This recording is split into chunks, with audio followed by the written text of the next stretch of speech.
Everyone. I'm going to show you some creative ways of helping. And today I'm going to show you about blankets. My friend Laura Ternasco Cook runs an organization called Seattle Homeless Dogs. And I'm sure you've heard me talk about her and her organization, which is wonderful. And she's helped me and Rowan many, many times. And one thing I do is when I get donated fleece, see, like here, lots and lots of fleece. What I do is I put them together and I make blankets. And I'm going to show you how I do that and how I use the scraps as well. And sometimes I just cannot study anymore. Sometimes my mind is just at the point where I need to take a break. And I'm at the point where I need to just do something else. And so what I do is I put my hands to work if I can. Sometimes with the autoimmune and the arthritis, that isn't possible. So I do what I can. On the days where my hands are working, this is what I do. So I'm going to show you here. I got it set up and I'm going to show you how I do this, okay? It's fairly simple.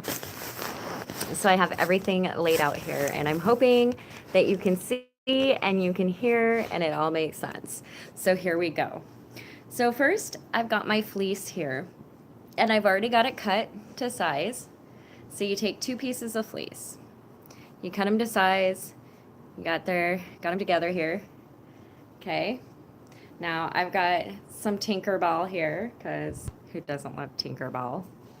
And this is a doggy blanket, and this is going to be for a smaller to medium-sized dog. And what I'm doing is I just cut notches. You cut a notch in all 4 sides, and then you cut fringe here. And you're going to go through it, and if you go to the YouTube channels, they're very specific on like the 1-inch and stuff or half-inch, some of them.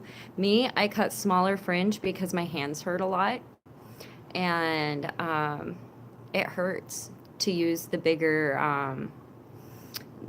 ones. So I cut smaller fringes. They're easier for me to work with. And then all you do is you go around and you tie them just all the way down. So it's really fairly simple. You just go and you tie knots. And so you go down and you can work on it while you're listening to music, all that. So you do that throughout that, and this is going to be the finished product. Okay? You've got, ta-da, a puppy blanket. Now, here is the caveat to that. It doesn't have to be a puppy blanket. This can be blankets for people too. And it's very easy to find used fleece. Okay? Now, here's also, this is wonderful. Used fleece is amazing, and here's why. It dries out fairly quickly. Now, here's something else I've done with the scraps. Now, the thicker scraps I've tied into chew toys for the puppies as well. You can get different sizes of them. Here's some little ones that I've made. Here's some longer ones for the bigger dogs. And I've made those with more than 3 braided. I've made them with several so that the bigger dogs can actually pull on them. Because like Rowan, if it's just a little one, she's going to tear that up. So we got some bigger ones here. Now what I've also done is I've taken a bag and I've put scraps in there. Now I actually have different kinds of scraps. What I have are itty bitty ones like this.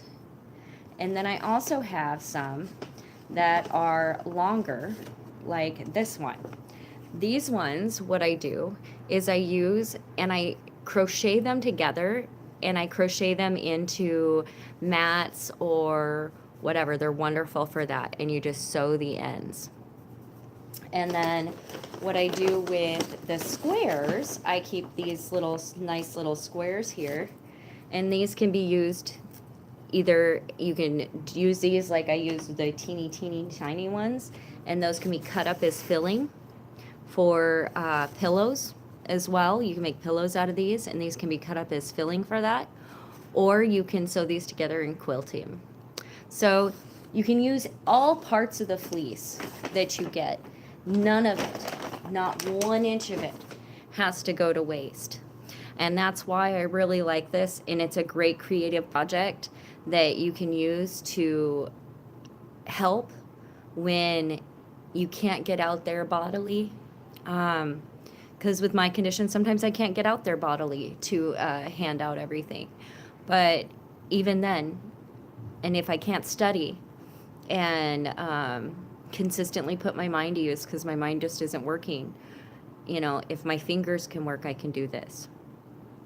You know, so depending on what part of me is working at the time, I can still work on, you know, coming up with something and doing something. So this is just something I wanted to show everybody as another creative solution, and another way of helping. You know, and it doesn't have to be fleece. If it's, you know, sheets or, you know, other fabrics that are clean and can be repurposed, it's a wonderful thing. So anyway, thank you. I just wanted to show you all that, and I hope you all have an amazing day, and I will talk to you later. Bye.